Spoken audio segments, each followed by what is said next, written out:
National Herald से जुड़े money laundering के मामले में प्रवर्तन निदेशालय ने कांग्रेस अध्यक्षा सोनिया गांधी और सांसद राहुल गांधी को पूछताछ के लिए समन किया। तब से इसको लेकर राजनीतिक हलकों में अलग अलग रंग देने की कोशिश की जा रही है। वैसे ये एक सामान्य सी प्रक्रिया है जिसमें प्रवर्तन निदेशालय कुछ सवालों के जवाब चाहता है।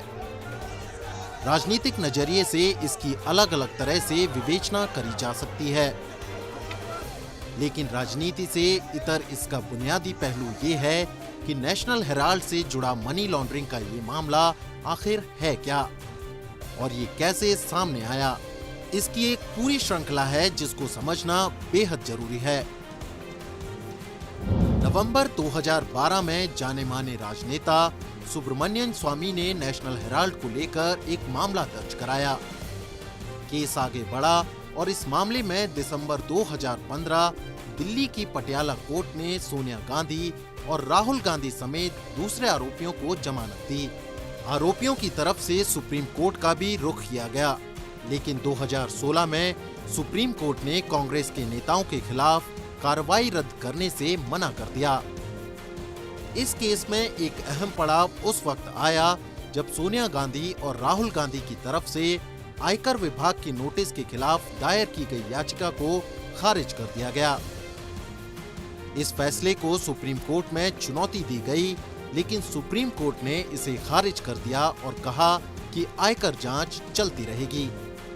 नेशनल हेराल्ड से जुड़े मामले को लेकर जो आरोप हैं वो बेहद गंभीर हैं। इसकी पूरी श्रृंखला जानना समझना बेहद जरूरी है। नेशनल हेराल्ड की स्थापना 1938 में पूर्व प्रधानमंत्री जवाहरलाल नेहरू ने की थी।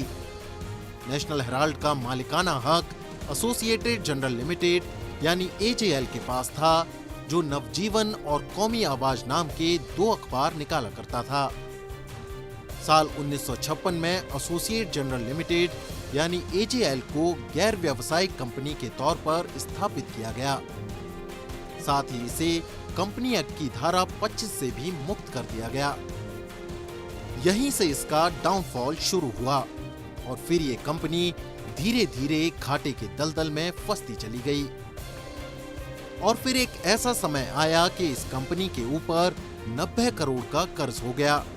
यहाँ ये जानना जरूरी है कि इस कंपनी का 76% शेयर सोनिया गांधी और राहुल गांधी के पास था, जबकि बाकी का शेयर मोतीलाल वोरा और ऑस्कर फर्नांडीज के पास था।